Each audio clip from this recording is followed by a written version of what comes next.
बेटे तो बोल देखा है इस डायरेक्शन में बाहर की तरफ जाएंगे, साथ में बेटे बोर्ड की तरफ जाएंगे। यदि इस पेपर को मैं इस तरह से पढ़ता हूं तो इस डायरेक्शन में जाएंगे और डायरेक्ट साइड जाएंगे। यदि इसको इस तरह से पढ़ता हूं तो क्षेत्र रेखा ऊपर की तरफ जाएंगे और नीचे की तरफ जाएंगे। अब सपोज दैट इस पेपर को मैंने ऐसा पढ़ा है और मैंने इसको यूं कर दिया इस तरह से। तो आपको समझ में आना चाहिए कि क्षेत्र रेखाओं की दिशा क्या होगी, राइट साइड से रेखा जाएंगी और लेफ्ट साइड जाएंगी। और यदि मैं इस तरह पढ़ता हूं तो इनसाइड अंदर की तरफ बोर्ड के और बाहर की तरफ जाएंगे। तो अपनी सुविधा के लिए बेहतर होगा कि हम इसको इस तरह से पढ़ते हैं। अब ऐसा डायग्राम बोर्ड बनाना कोशिश करेंगे, इसलिए इसको थोड़ा सा हम इस डायरेक्शन में घुमा देते हैं।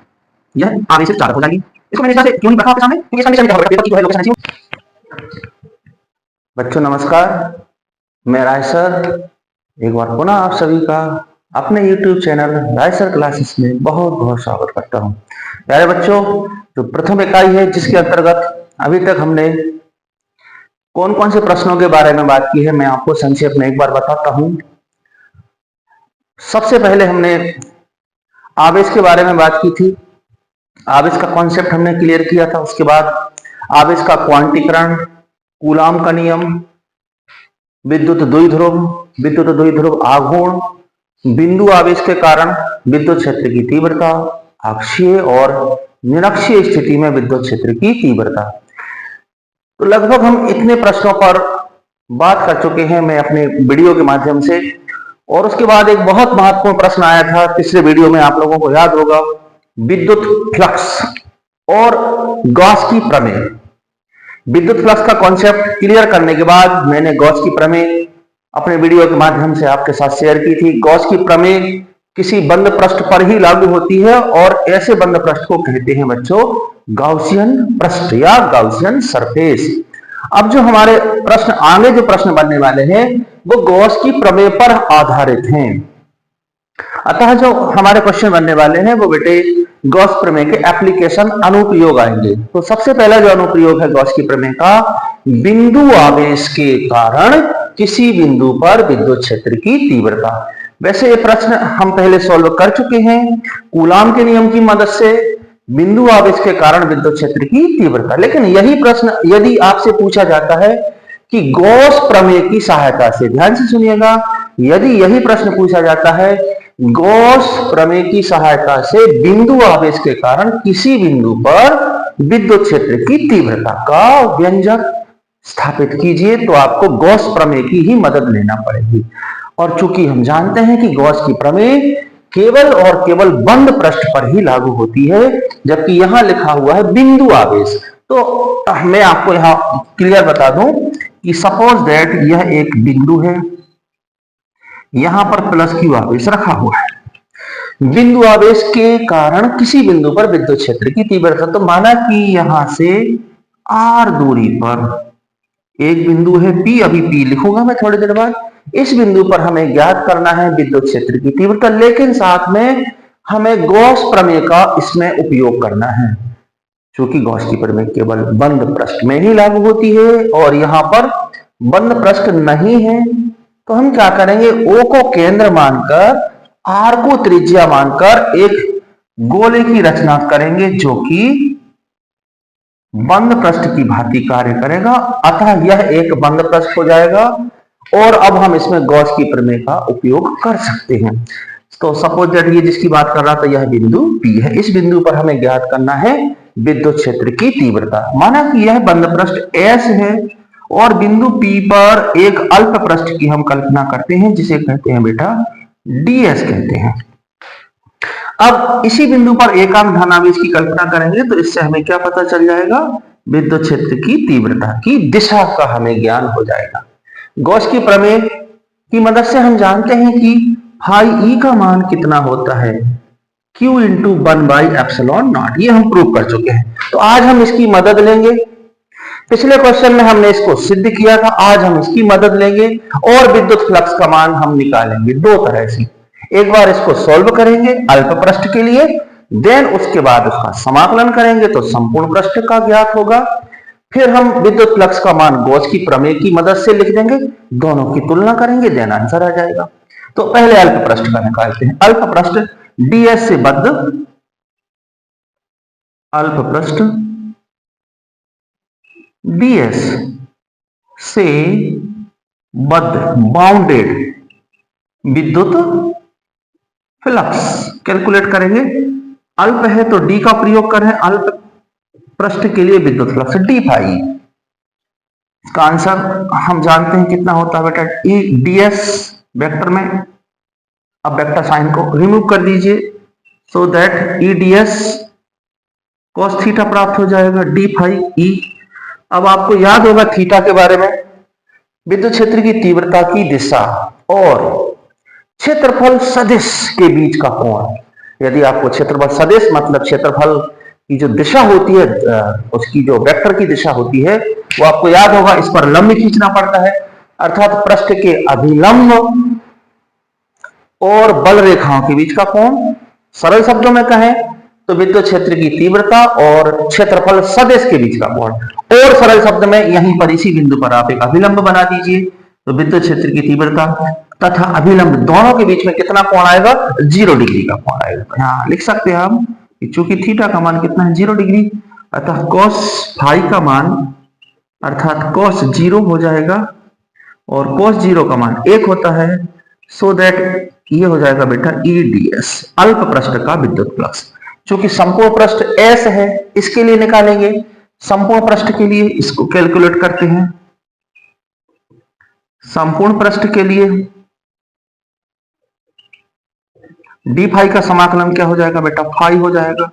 अब चूंकि यहां पृष्ठ का समाकलन है, पृष्ठ का समाकलन सरफेस इंटीग्रल के लिए आप या तो इंटीग्रेशन के लिए 2 इंटीग्रेशन के साइन का यूज करेंगे, या फिर हम 2 के रिप्लेस में 1 का भी यूज कर सकते हैं, लेकिन बेटा फिर उसमें हमें साइन देना पड़ता है कि इट इज सरफेस इंटीग्रल। तो दोनों ही सही है, साथ में इसका नाम लिखना पड़ता है। तो आप 2 भी लिख सकते हैं, 1 में 1 का ही यूज कर रहा हूं, यहां पर साइन बना दिया, साथ में उसका नाम लिखेंगे। क्या नाम है इस सरफेस का? एस है, EDS। अब E को बाहर निकाल लीजिए, अंदर बचता है ओनली DS। DS का इंटीग्रेशन क्या होता है बेटे? आपको याद होगा सभी को, DS का इंटीग्रेशन होता है S। इंटीग्रेशन कर दीजिए DS का, so that phi E equal to EDS का इंटीग्रेशन S हो जाएगा। चूंकि S क्या है? एक गोला है, और आप जानते हैं गोले का पृष्ठीय क्षेत्रफल कितना होता है बेटा? 4 pi r square. So that S के रिप्लेस में आप पुट कर देंगे 4 pi r square phi E के equal. This is equation number first. तो यहां हमने कैलकुलेट कर लिया, किसको कैलकुलेट कर लिया बेटे? हमने विद्युत फ्लक्स को कैलकुलेट किया है ना, पहले अल्प पृष्ठ के लिए कैलकुलेट किया, देन उसके बाद हमने संपूर्ण पृष्ठ के लिए कैलकुलेट किया। क्योंकि हम पढ़ रहे हैं गॉस प्रमेय के अनुप्रयोग, अर्थात यही विद्युत फ्लक्स का मान हम पहले भी सिद्ध कर चुके हैं गॉस प्रमेय की सहायता से। तो चूंकि हम जानते हैं गॉस प्रमेय से, क्या जानते हैं? फाई ई का मान होता है Q into 1 by epsilon not. This is equation number second. तो यहां समझने वाली बात यह है कि विद्युत फ्लक्स का हमें मान निकालना है 2 बार। एक बार सरफेस के लिए हम कैलकुलेट करेंगे विद्युत फ्लक्स के सूत्र की सहायता से, और दूसरी बात फिर हम गॉस प्रमेय की सहायता से इसका मान लिखेंगे। अब इनकी बेटे दोनों की तुलना कर दीजिए, इक्वेशन फर्स्ट और सेकंड की तुलना कर दीजिए। तो 1 व 2 से 1 व 2 से तुलना कीजिए तो क्या फाइंड हो जाएगा? E into 4 pi r square equal to Q into 1 by epsilon not. ये फाइंड हो जाएगा। अब हमारा उद्देश्य क्या है? बिंदु आवेश के कारण किसी बिंदु पर विद्युत क्षेत्र की तीव्रता, मीन्स हमें E का मान निकालना है। अतः E के इक्वल क्या हो जाएगा बेटा? 1 अपॉन 4 पाई एप्सिलॉन नॉट हो जाएगा। एप्सिलॉन नॉट ऑलरेडी लिखा हुआ, 4 पाई डिवाइड में चला गया। अब बचा क्या है? R square Q by r square. तो ये बेटे फार्मूला हमने सॉल्व कर लिया। गॉस प्रमेय की सहायता से बिंदु आवेश के कारण किसी बिंदु पर विद्युत क्षेत्र की तीव्रता। बेहतर होगा कि आप लोग इसके नोट्स भी बनाते जाएं। अगर आप नोट्स बनाते जाएंगे और आप फिर प्रिपेयर करेंगे, एक बार बिना आप पहले स्टडी करेंगे, देन उसके बाद आप एक बार उसको बिना देखे सॉल्व कीजिए और इस क्वेश्चन को तैयार कीजिए। प्रॉपर अगर आप नोट्स बनाते हैं तो फिर बेहतर रहेगा बेटा। तो इस तरह से ये हमने गॉस की प्रमेय का पहला अनुप्रयोग सॉल्व किया, बिंदु आवेश के कारण किसी बिंदु पर विद्युत क्षेत्र की तीव्रता। देन अब हम बेटे नेक्स्ट क्वेश्चन की बात करते हैं। बच्चों हम गॉस की प्रमेय के अनुप्रयोग के अंतर्गत सेकंड क्वेश्चन की बात करते हैं। आवेश की अनंत समतल चादर, अनंत समतल चादर है, आवेशित है, और हमें किसी बिंदु पर विद्युत क्षेत्र की तीव्रता ज्ञात करना है, लेकिन साथ में यूज करना है गॉस प्रमेय का। तो अनंत समतल चादर क्या होती है? यह एक बेटा समतल कागज का टुकड़ा है, इस पर आप गौर करें। इसको मैं अभी छोटा कर लेता हूं। यह एक समतल चादर है, बस फर्क यह है कि क्वेश्चन के अकॉर्डिंग बात करें तो अनंत समतल चादर है, और ये मेरे पास लिमिटेड है, इसको हम अनंत नहीं बोल सकते। समझने के लिए हम इसका प्रयोग करेंगे। तो यह एक समतल चादर है, इसे आवेश प्रदान किया गया है। जब इस प्रकार की चादर को आवेश प्रदान किया जाता है बेटे, तो आवेश समान रूप से वितरित हो जाएगा। सबसे इंपॉर्टेंट बात जो समझने की है, क्या है वो, कि जो बल रेखाओं की दिशा है, विद्युत क्षेत्र रेखाओं की दिशा है, वो क्या होगी, और जो क्षेत्र रेखाओं की दिशा होती है सेम होती है, वही विद्युत क्षेत्र की तीव्रता की दिशा। यदि इस तरह से मैं पेपर को पकड़ता हूं बेटे, तो बल रेखाएं इस डायरेक्शन में बाहर की तरफ जाएंगी, साथ में बेटे बोर्ड की तरफ भी जाएंगी। यदि इस पेपर को मैं इस तरह से पकड़ता हूं तो इस डायरेक्शन में जाएंगी और इधर मेरे बैक साइड भी जाएंगी। यदि मैं इसको इस तरह से पकड़ता हूं तो क्षेत्र रेखाएं ऊपर की तरफ जाएंगी और नीचे की तरफ जाएंगी। अब सपोज दैट इस पेपर को बेटे मैंने ऐसा पकड़ा है और अब मैंने इसको यूं कर दिया इस तरह से, तो आपको समझ में आना चाहिए कि क्षेत्र रेखाओं की दिशा क्या होगी। राइट साइड क्षेत्र रेखाएं जाएंगी और लेफ्ट साइड जाएंगी। और यदि मैं इसको इस तरह पकड़ता हूं तो इनसाइड अंदर की तरफ, बोर्ड के, और बाहर की तरफ जाएंगी। तो अपनी सुविधा के लिए बेहतर होगा कि हम इसको इस तरह से पकड़ते हैं। अब ऐसा डायग्राम बोर्ड पर बनाना पॉसिबल नहीं है, इसलिए बेटे इसको थोड़ा सा हम इस डायरेक्शन में घुमा देते हैं। यह आवेशित चादर हो जाएगी। इसको मैंने इस तरह से क्यों नहीं रखा आपके सामने, क्योंकि इस कंडीशन में क्या होगा बेटा, पेपर की जो है लोकेशन ऐसी होगी, बस देखा है बाहर की तरफ जाएंगी, अंदर भी जाएंगी, तो अंदर की तरफ हम डायरेक्शन प्रोवाइड नहीं कर पाएंगे बोर्ड के कारण। इसलिए इसको बेटा थोड़ा सा यूं ऐसा इस तरह का डायग्राम आपको बनाना है, इसको थोड़ा सा तिरछा कर देते हैं। अब सपोज दैट इसे हमने आवेश प्रदान किया है प्लस आवेश, आवेश की अनंत समतल चादर है, इसे प्लस आवेश प्रदान किया है। इस चादर के प्रति एकांक क्षेत्रफल पर आवेश की मात्रा सिग्मा है। सिग्मा के बारे में हम पहले बात कर चुके हैं। आवेश का पृष्ठ घनत्व प्रति एकांक क्षेत्रफल पर आवेश की मात्रा, इसको क्या कहते हैं, आवेश का पृष्ठ घनत्व, और क्षेत्रफल की कंडीशन में रिप्रेजेंट करते हैं सिग्मा से। अब इस चादर के दोनों तरफ हम दो बिंदु लेते हैं बेटे। ये चादर इस तरह से है, मेरे हाथ में पेपर आप देख सकते हैं, right side and left side. यहां एक बिंदु है, इस बिंदु पर हमें ज्ञात करना है, एक बिंदु लेफ्ट साइड है। दोनों ही दिशाओं में हमें विद्युत क्षेत्र की तीव्रता ज्ञात करना है by the help of Gauss theorem. But Gauss की प्रमेय, इसकी जरूरी शर्त क्या है, यह तभी लागू होती है जब एक बंद पृष्ठ हो। तो बंद पृष्ठ की हमें बेटा यहां पर रचना करना पड़ेगी, अर्थात इन दोनों बिंदुओं को मिला दीजिए, इन दोनों बिंदुओं को मिलाएंगे हम, और बेटा एक बंद पृष्ठ की रचना करते हैं। यह बंद पृष्ठ बेलन के आकार का है, बेलनाकार बंद पृष्ठ है।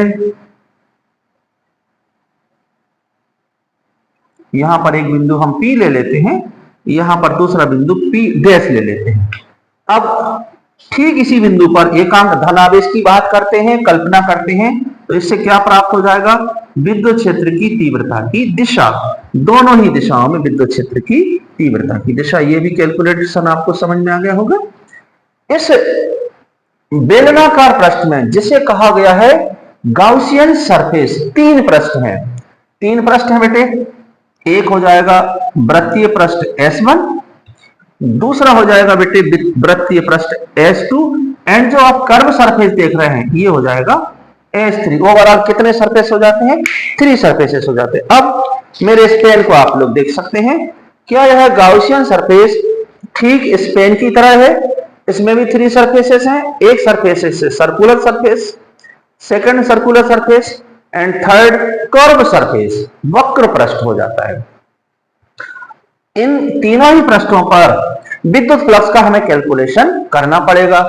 S1 के लंबवत बल रेखाएं जा रही हैं, S2 के लंबवत बल रेखाएं जा रही हैं, और जब बल रेखाएं किसी पृष्ठ के लंबवत जाती हैं तो वहां पर विद्युत फ्लक्स का मान अधिकतम होता है और थीटा का मान 0 डिग्री होता है। लेकिन जब बल रेखाएं पृष्ठ के पैरेलल मीन से समांतर जाती हैं तो थीटा का मान 90 डिग्री होता है और विद्युत फ्लक्स का मान 0 होता है। इसके बारे में हम विस्तृत रूप से बात कर चुके हैं पिछले वीडियो में जब मैंने आपको बताया था विद्युत फ्लक्स। फिर भी एक बार और बता देता हूं कि बल रेखाएं दोनों दिशाओं में निकलेंगी। ये पेपर है, इस पेपर के दोनों दिशाओं में बल रेखाएं निकलेंगी। सामने ये जो मेरा हाथ है आप इसको इस तरह से देखें बेटे, और इस पेन को समझना बल रेखा। तो यह बल रेखा इस पृष्ठ से होकर निकल जाएगी। तो बल रेखा क्या है? पृष्ठ के लंबवत है। S1 के भी लंबवत है, S2 के भी लंबवत है, S3 के समांतर है। अतः इसका जो विद्युत फ्लक्स है वो शून्य होगा, 0 होगा। अब हम कैलकुलेट करेंगे विद्युत फ्लक्स का मान तीनों ही पृष्ठ के लिए। तीनों ही पृष्ठ के लिए विद्युत फ्लक्स का कैलकुलेशन करते हैं। और आपको मालूम है formula d phi E equal to क्या होता है? इंटीग्रेशन ऑफ, पहले आप अल्प के लिए ले लें तो ई इंटू डी एस हो जाएगा। इसको वेक्टर फॉर्म में लिखेंगे, वेक्टर फॉर्म को रिमूव कर देंगे तो कोस थीटा आ जाता है। E into D S cos theta हो जाएगा बेटे, E into D S cos theta हो जाता है। तो ये नॉर्मल फार्मूला है। अब इसी फार्मूले को तीनों सरफेसेस के लिए लिखना है। कैसे लिखेंगे? टोटल विद्युत फ्लक्स कैलकुलेट करते हैं तो phi E equal to, total calculate करते हैं, first surface S1 E into ds के रिप्लेस में क्या हो जाएगा बेटा? S1 हो जाएगा, cos theta plus second surface E S2 cos theta and last and final surface S2 को मैं यहां नीचे लिख देता हूं, जगह की थोड़ी सी कमी हो रही है। S3 को इधर लिख देता हूं, E S3 cos थीटा। इस प्रकार से ये कुल विद्युत फ्लक्स हो जाता है तीनों पृष्ठ में। इस गाउसियन पृष्ठ में कितने सरफेस हैं? 3 surfaces, S1 S2 and S3। अब चूंकि वृत्तीय जो सरफेस हैं दोनों S1 और S2, इन दोनों की विशेषता क्या है? थीटा का मान आएगा बेटा इसमें 0 डिग्री आएगा। सो दैट E S1 cos 0 हो जाएगा, यहां पर भी cos 0 हो जाएगा,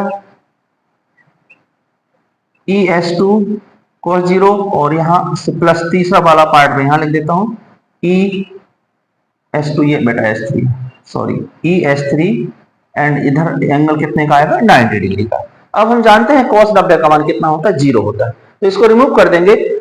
दूसरी खास बात यह बेटा, ये जो वृत्तीय पृष्ठ आप देख रहे हैं, दोनों ही वृत्तीय पृष्ठों का क्षेत्रफल समान है। सो दैट हम यहां सपोज कर लेंगे S1 and S2 both are equal हैं, और इनको बेटा हम A सपोज कर सकते हैं। एरिया दोनों का इक्वल है, A भी R सपोज कर सकते हैं, इवन आप इसको पाई आर स्क्वायर भी लिख सकते हैं, बट ज्यादा बेटर रहेगा A। So that phi E equal to हो जाएगा बेटा कितना? E S1 S2 दोनों के रिप्लेस में A लिख देंगे, cos 0 की वैल्यू 1 हो जाती है, तो ओवरऑल हो जाएगा EA प्लस EA, और यह क्वांटिटी cos 90 के कारण हो जाएगी 0। Now phi E equal to हो जाएगा बेटा 2EA। This is equation number first. इस तरह से हमने कैलकुलेशन कर लिया। किसका कैलकुलेशन कर लिया है? विद्युत फ्लक्स का कैलकुलेशन कर लिया। अब चूंकि हम पढ़ रहे हैं गॉस प्रमेय के अनुप्रयोग, तो यही विद्युत फ्लक्स का मान हम एक बार गॉस की प्रमेय से लिखेंगे। गॉस की प्रमेय लगा दीजिए। गॉस प्रमेय से क्या होता है? फाई ई का मान Q into 1 upon epsilon not, equation number second. दोनों को कंपेयर कर लें, लेफ्ट साइड इक्वल है तो राइट इक्वल हो जाएगी from first and second, means 2EA equal to Q into 1 upon epsilon not. अब हमें वैल्यू फाइंड करना है E, so that E equal to Q by 2, A भी डिवाइड में आ जाएगा, साथ में एप्सिलॉन नॉट डिवाइड में आ जाएगा। This is equation number third.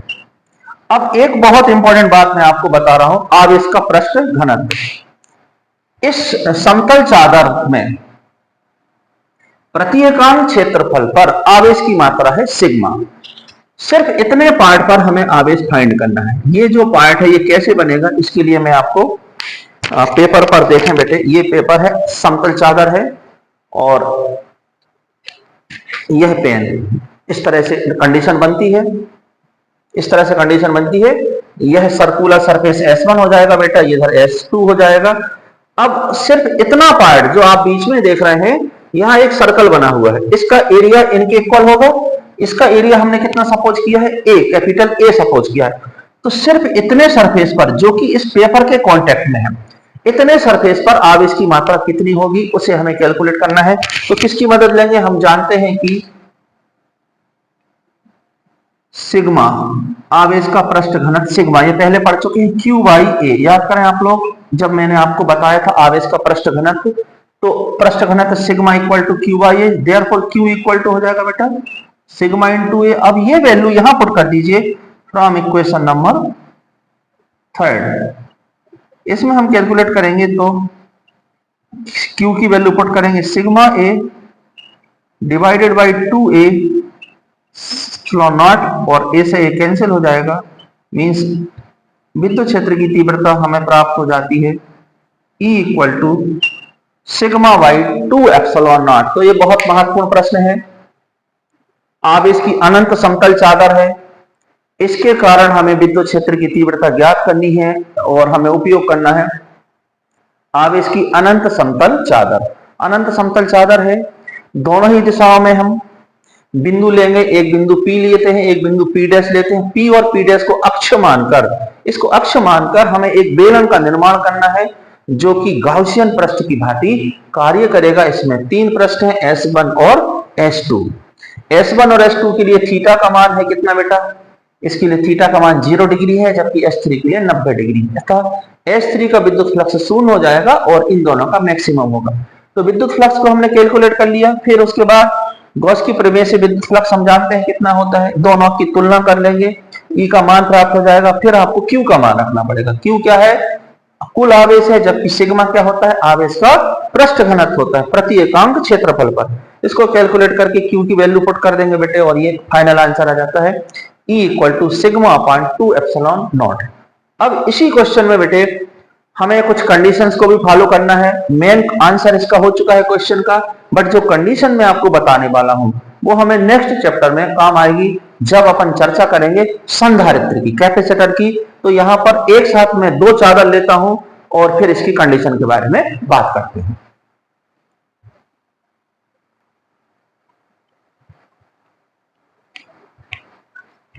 बच्चों, अभी अपन ने बात की थी आवेश की अनंत समतल चादर। इसके कारण किसी बिंदु पर विद्युत क्षेत्र को कैलकुलेट हमने किया और इसका आंसर कितना निकल के आया था? Sigma upon 2 epsilon not. अब हम इसमें एक विशेष कंडीशंस अप्लाई करते हैं। सपोज दैट बेटे 2 चादर हैं, 2 समतल चादर हैं जो कि एक दूसरे के समांतर रखी हुई है इस तरह से। जैसे ये मेरे दोनों हाथ को देखें आप, दोनों एक दूसरे के समांतर है। एक चादर A सपोज, दूसरी चादर B।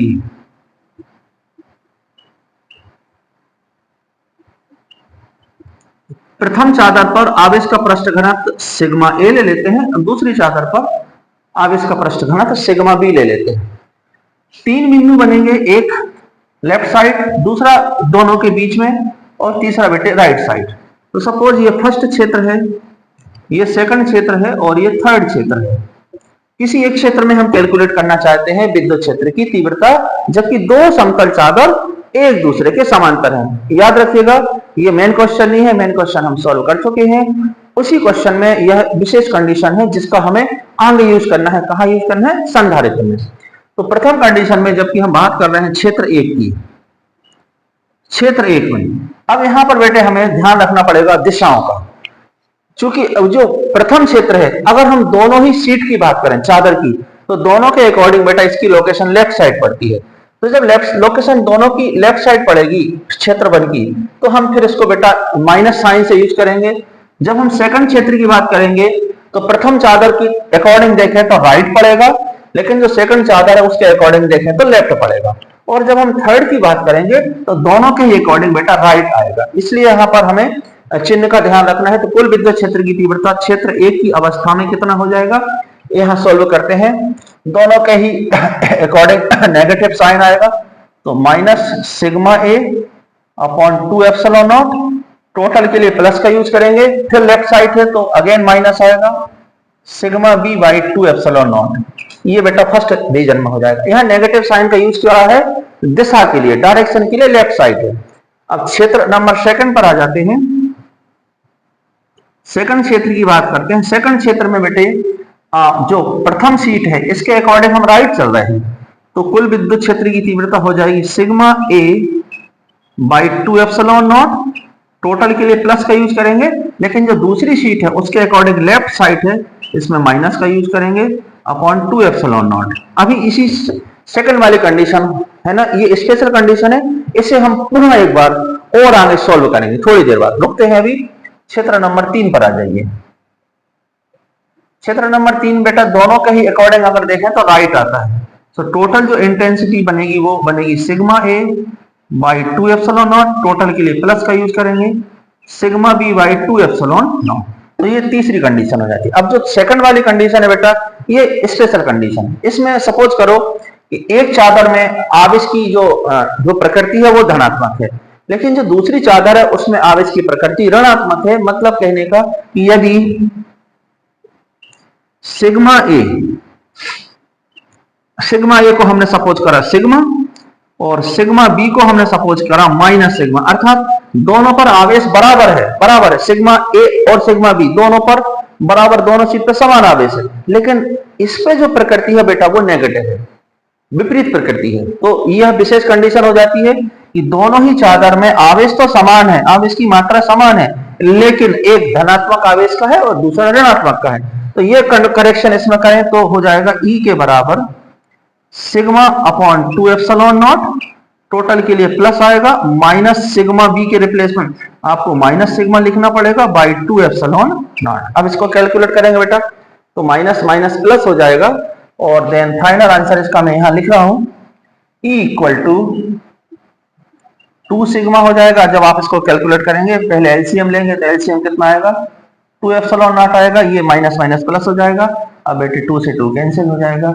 So that E equal to sigma by epsilon not. ये विशेष कंडीशन है, अर्थात दो समतल चादर जो कि एक दूसरे के समांतर हैं, आवेश की मात्रा समान है लेकिन प्रकृति भिन्न भिन्न है, एक पर धनात्मक आवेश है दूसरे पर चित्र में आपको प्लस दिख रहा है, लेकिन यहाँ special condition sigma B equal to minus sigma. अगर ऐसा है तो फिर दोनों के बीच में इतनी होती है विद्युत क्षेत्र की तीव्रता। इस तरह से आज मैंने आपको गॉस की प्रमेय इसके दो अनुप्रयोग स्पष्ट किए।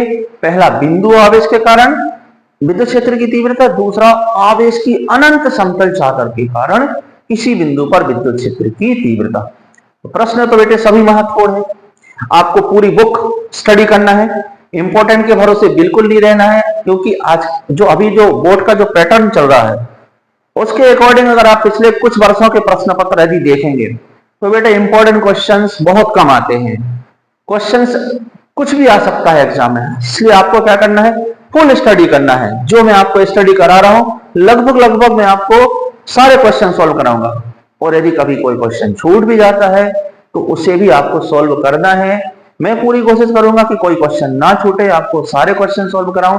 कॉन्सेप्चुअल क्वेश्चन आपको पढ़ना है, न्यूमेरिकल क्वेश्चंस भी आपको पढ़ना है, एमसीक्यू पर विशेष ध्यान देना है, क्योंकि 28 मार्क्स के एमसीक्यू क्वेश्चंस एग्जाम में पूछे जाते हैं। तो मैं ये कह रहा था कि आपको सभी तरह के क्वेश्चन सॉल्व करना है और बार बार सॉल्व करना है।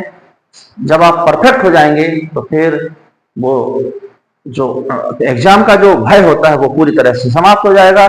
देन आप इतना प्रिपेयर करें कि सर कल ही एग्जाम ले लें बिना किसी प्रिपेयर के, तो भी आपसे सॉल्व करते बन जाए। तो पर डे आप तैयार करें, नोट्स को तैयार करें, क्वेश्चन को इतना प्रिपेयर करें कि कभी भी आप उसको सॉल्व कर सकते हैं। और अगर किसी तरह की कोई प्रॉब्लम आती है तो आप मुझसे पूछ सकते हैं, कमेंट कर सकते हैं। जय हिंद, जय भारत।